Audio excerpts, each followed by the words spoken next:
Bonjour, c'est Anne-Sandrine Di Girolamo au micro des Ondes de l'Imo, le podcast immobilier attentif et curieux.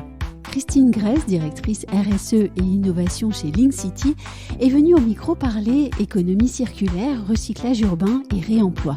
Elle nous explique avec un grand sens de la pédagogie les tenants et les aboutissants de ces nouvelles manières d'intégrer le souci écologique à la construction. Un entretien enregistré au Salon de l'immobilier bas carbone que je vous propose donc aujourd'hui. Christine Grèce, bonjour.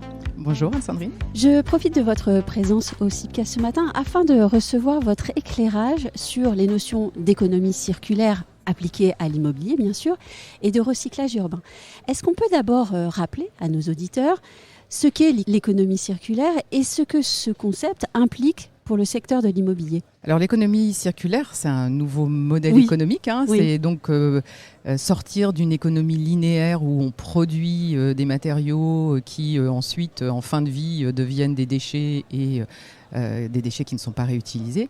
Et l'idée de l'économie circulaire, c'est bien de faire une boucle pour pouvoir réutiliser, recycler ces matériaux pour pouvoir leur donner une seconde vie. Du coup, dans le secteur du bâtiment, l'application très directe, c'est quand on déconstruit un immeuble, l'idée c'est d'en extraire des matériaux qui vont pouvoir avoir une seconde vie sur une autre opération ou parfois sur la même opération quand il s'agit d'une réhabilitation. Et là, on essaie de réutiliser les matériaux in situ, mais on a aussi la possibilité de le faire sur d'autres chantiers. Alors, quand on vous écoute, tout cela paraît bien simple. Ça n'est pas si simple. Voilà. Pourquoi ? Alors, c'est pas si simple. D'ailleurs, les chiffres parlent d'eux-mêmes, puisque aujourd'hui, il y a 42 millions de tonnes de déchets issus de la construction, en fait, chaque année en France. Et il y a seulement 1% de ces matériaux, de ces déchets, qui sont réemployés. Donc, on voit bien que c'est pas du tout une pratique, même si ça paraît du bon sens, c'est pas du tout une pratique courante aujourd'hui. Et on estime qu'il y a à peu près 80% de ces matériaux qui pourraient être réutilisés. Alors, qu'est-ce qui bloque aujourd'hui ? Il y a d'abord des filières de reconditionnement de ces matériaux qui ne sont pas du tout matures.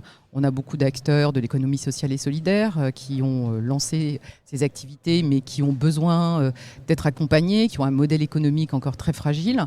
Et puis, on a aussi besoin de nouveaux outils pour mettre en connexion les différents chantiers, les chantiers qui vont apporter des matériaux, d'autres qui vont avoir besoin d'intégrer ces matériaux de réemploi. Et là, sur ce sujet-là, on a effectivement besoin d'accélérer. Et nous, on s'est inscrit dans une démarche qui a été lancée par le Booster du réemploi. Donc, il y a une quarantaine de maîtres d'ouvrage qui participent aujourd'hui à cette démarche.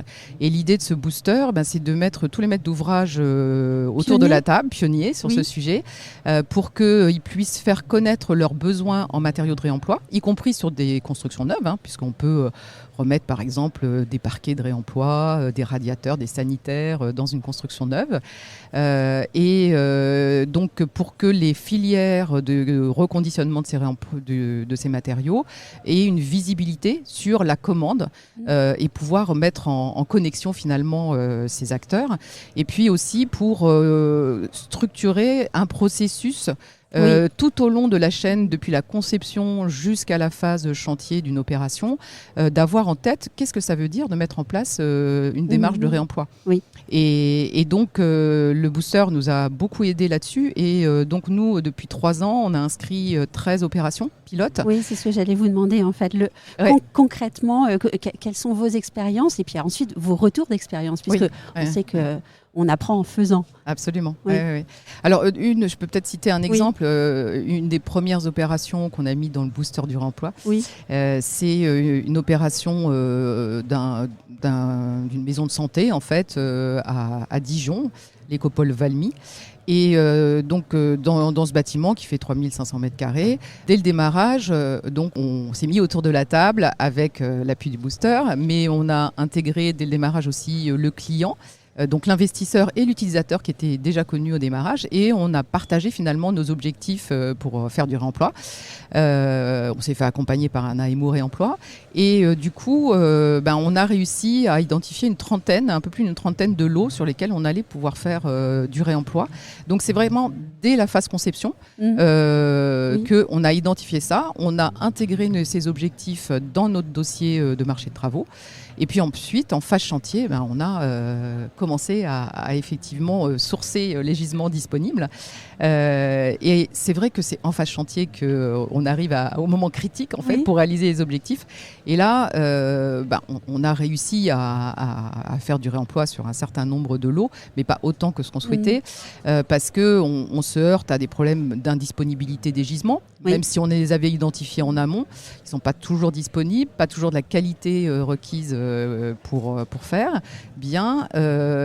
Également des problèmes de stockage aussi de ces matériaux, parce qu'on avait peu de place sur le chantier pour stocker.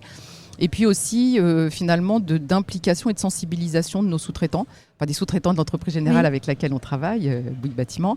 Parce que le réemploi, ça leur parlait pas. Et donc, il a fallu beaucoup les aider aussi pour aller les aider à chercher les matériaux de réemploi. Mais on a pu mettre en place des sanitaires, des faux plafonds, des chemins de câbles, des prises électriques, du carrelage, de la faïence. Donc on a réussi à mettre en place pas mal de matériaux de réemploi ou de matériaux recyclés, mais avec un effort très très important. Et donc c'est vraiment cette étape chantier qui est clé pour... Et quels enseignements tirez-vous de ces expériences ? Puisque je suppose que vous analysez toutes les phases justement de ces expériences et qu'ensuite vous vous dites peut-être, voilà, comment est-ce que je vais pouvoir faire dans l'avenir, peut-être pour aller plus loin ou faire mieux ou faire plus vite, pour systématiser un petit peu ? Absolument. En fait, le retour d'expérience qu'on en fait, c'est que il faut qu'on ait vraiment des contrats cadres avec un certain nombre d'acteurs du réemploi et donc des habitudes de travail qui vont faire que sur un certain nombre de matériaux, on va rechercher systématiquement à faire du réemploi et à généraliser. Donc on a un top 10 là, qui a été mis en place par Bouygues Bâtiment et Link City de matériaux qu'on peut utiliser en résidentiel et en tertiaire.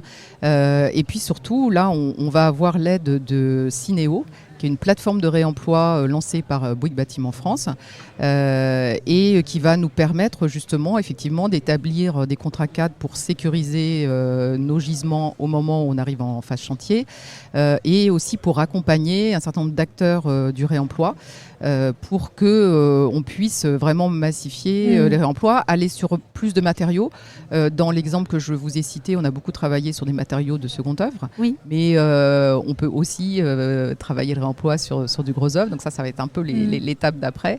Et donc voilà, les enseignements qu'on en tire, c'est qu'il faut avoir une démarche de réemploi hyper structurée dès la phase de conception, vraiment dès l'amont, et puis décliner sur le chantier avec des points d'étape très réguliers avec les équipes travaux, avec le client, pour que ça soit constamment quelque chose qui soit vraiment pris en compte dans l'opération, dans la réalisation. Et si j'ai bien compris, une filière est donc en train de se constituer et l'effort principal, et peut-être en premier lieu, est aussi de travailler pour cette filière.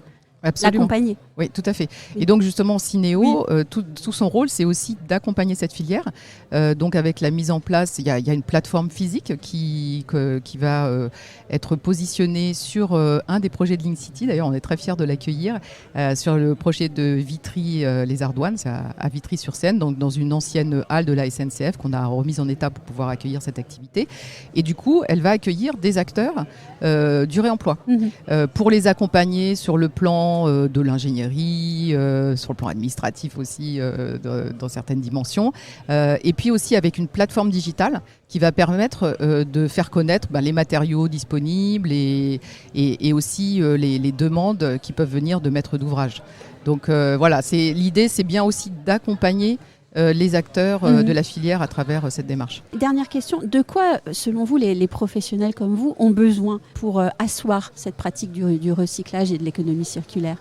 Est-ce que, par exemple, la réglementation est au point ? Alors, la réglementation nous aide. La réglementation environnementale 2020 nous aide sur le réemploi, puisque je pense que vous le savez, les matériaux de réemploi comptent 0 en poids carbone dans l'empreinte carbone de l'opération. Donc ça, c'est un gros coup de pouce qui a été donné au réemploi. Par contre, là où on a besoin d'aide, c'est sur toutes les problématiques d'assurabilité, sur intégrer aussi les bureaux de contrôle dans cette démarche pour qu'ils soient facilitants et non bloquants quand on veut mettre en place des matériaux de réemploi. Donc c'est surtout de ça dont on a besoin pour faciliter le réemploi dans nos opérations. Une mobilisation générale sur la question. Exactement, oui. Merci beaucoup. Merci.